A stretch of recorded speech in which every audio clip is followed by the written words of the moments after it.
So last video में हमने देखा था vaginal flagellate that is trichomonas vaginalis के बारे में। अब हम पढ़ रहे हैं ब्लड एंड टिश्यू फ्लैचेलेट, जिसके हमने देख लिया था already example that is लीशमानिया and Trypanosoma. So first हम ये जान लेते हैं कि ब्लड एंड टिश्यू फ्लैचेलेट्स को हम हीमोफ्लैचेलेट्स भी कहते हैं। हीमोफ्लैचेलेट्स, तो हमारी हीमोफ्लैचेलेट्स दो हैं, कौन कौन से? लीशमानिया एंड ट्रिपेनोसोमा। तो फर्स्ट है हमारा लीशमानिया। लीशमानिया की बहुत सारी स्पीसीज हैं, हम पढ़ेंगे लीशमानिया डोनोवानी, लीशमानिया ब्रेसिलेंसिस, लीशमानिया ट्रॉपिका। सारी इंपॉर्टेंट इन्फॉर्मेशन सिर्फ हम यहाँ देखेंगे, बाकी जो भी एक्स्ट्रा है वो अगर आप लोग चाहें तो कमेंट करके बता सकते हैं मुझे, मैं इस पर पूरा वीडियो बना दूंगी लीशमानिया पे, ट्रिकोमोनास पे, जो कुछ भी है उसके बारे में इन्फॉर्मेशन। बट जो इंपॉर्टेंट है, मोस्ट इंपॉर्टेंट, वो हम यहाँ देख रहे हैं। तो लीशमानिया डोनोवानी, लीशमानिया ब्रेसिलेंसिस एंड लीशमानिया ट्रॉपिका। तो जो लीशमानिया ब्रेसिलेंसिस है वो कॉज करता है स्पंजिया, जो कि जिसको हम कहते हैं म्यूकोक्यूटेनियस लीशमैनियासिस।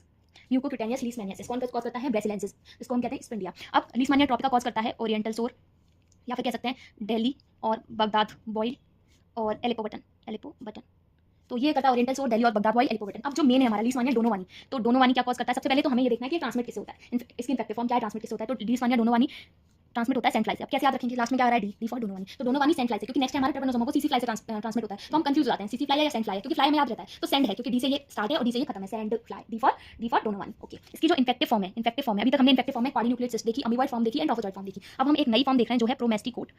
इसकी इन्फेक्टिव फॉर्म है हमारी प्रोमेस्टिकोट, ट्रांसमिट होता है ये सैंड फ्लाई से, मतलब इसका जो वेक्टर है वो क्या है? Sand fly. अब डिसीज ये क्या कॉज करता है? तो डिसीज लीशमानिया क्या कॉज करता है? लीशमैनियासिस, दैट इज लीशमैनियासिस, जो हमने कहां पर देखा था, म्यूकोक्यूटेनियस लीशमैनियासिस स्पोंडिया कॉज कर रहा था। तो डोनोवानी क्या कॉज करता है? कालाजार। सैंड फ्लाई से कौन सी बीमारी फैलती है? कालाजार। वेक्टर कौन है कालाजार का? Sand fly. हमेशा याद रखना है आपको, तभी आप याद रख पाएंगे। अब इसके फीचर्स में क्या है? कालाजार में क्या होगा? हाइपर पिगमेंटेशन होगा, मोस्ट इंपॉर्टेंट फीवर तो हो गई। जब भी कोई वेक्टर से कोई बीमारी फैल रही है, मोस्ट इंपॉर्टेंट फीवर तो हो गई, ऑलमोस्ट ऑफ द टाइम्स हो गई। हेपेटोस्प्लेनोमेगेली, तो इसमें हाइपर पिगमेंटेशन, फीवर, हेपेटोस्प्लेनोमेगेली, तीन चीजें होंगी। इसके लिए मैंने इतनी इनफ ट्रिक्स नहीं बनाई है, तो आप लोगों को अगर कोई ट्रिक समझ में आ रही है तो कमेंट करके बता सकते हैं। बाकी जिसमें ट्रिक्स नहीं है उसे मैं आपको लर्न करवा दूंगी, और जिनमें है उसमें तो आप फटाक से याद रख सकते हैं, जैसे गैडेलामेस गिफ्ट एंड ट्राइकोमोनासिस टीसी। तो अब कालाजार कॉज करता है, कालाजार में हाइपर पिगमेंटेशन, फीवर और हेपेटोस्प्लेनोमेगेली। अगर एचआईवी है, कालाजार के साथ साथ अगर एचआईवी पॉजिटिव पेशेंट है, तो हेपेटोस्प्लेनोमेगेली उसमें नहीं होगी, अब इसमें और क्या होता है? इसमें और क्या मिलेगा? पेनसाइटोपिनिया मिलेगा। पेनसाइटोपिनिया का क्या मतलब है? सारी सेल्स ब्लड की वो कम हो गई, यानी कि आरबीसीज भी कम हो गई, अनीमिया और डब्ल्यूबीसीज भी कम हो गई, और प्लेटलेट्स भी। तो थ्रोम्बोसाइटोपिनिया और ल्यूकोपिनिया। तो अनीमिया, थ्रोम्बोसाइटोपिनिया एंड ल्यूकोपिनिया तीनों मिलेगा, दैट इज पेनसाइटोपिनिया। उसके अलावा क्या मिलेगा हमें यहाँ पे मिलेगा हाइपर गामा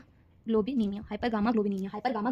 इन्वेस्टिगेशन हर जगह हम करा रहे हैं, जैसे हमने टीसी में देखा था, ट्राइकोमोनास में कंप्लीट यूरिन एग्जामिनेशन करा रहे हैं। अब ये क्या है? ब्लड टिश्यू फ्लैचेलेट है, तो हीमोफ्लैचेलेट है, तो टेस्ट क्या कराएंगे? इन्वेस्टिगेशन कराएंगे ब्लड, और ब्लड में भी कुछ नहीं आता तो यूएसजी एब्डोमेन, क्योंकि हेपेटोस्प्लेनोमेगेली तो हम यूएसजी में डिटेक्ट कर सकते हैं ना। इसकी इन्फेक्टिव फॉर्म है प्रोमेस्टिकोट, ट्रांसमिट होता है सैंड फ्लाई से। इन्फेक्टिव फॉर्म इसकी आपको याद रखनी है जरूर, प्रोमेस्टिकोट, क्योंकि अगर इसकी याद हो गई तो ट्रिपेनोसोमा की आसानी से याद हो जाएगी। तो अगर काला अजार किसी को हुआ और उसे हमने मेडिसिन दे दी तो वो ठीक हो गया, तो फिर बाद में वो जाकर कॉज करता है PKDL, that is post kala azar dermal leishmaniasis. Post kala azar dermal leishmaniasis में क्या होता है? नोड्यूल्स बनते हैं, बहुत सारे क्रॉप्स ऑफ नोड्यूल्स या फिर मैक्यूल्स कह सकते हैं, बहुत सारे मैक्यूल्स बनते हैं, जिसको हम कहते हैं डर्मोट्रॉपिक कन्वर्जन हो जाता है, डर्मोट्रॉपिक कन्वर्जन। तो लीशमानिया डोनोवानी कॉज करता है कालाजार, फैलता है सैंड फ्लाई से, इन्फेक्टिव फॉर्म है प्रोमेस्टिकोट। इंपॉर्टेंट यही है, फिर फीचर्स आप अपने हिसाब से याद रख सकते हैं।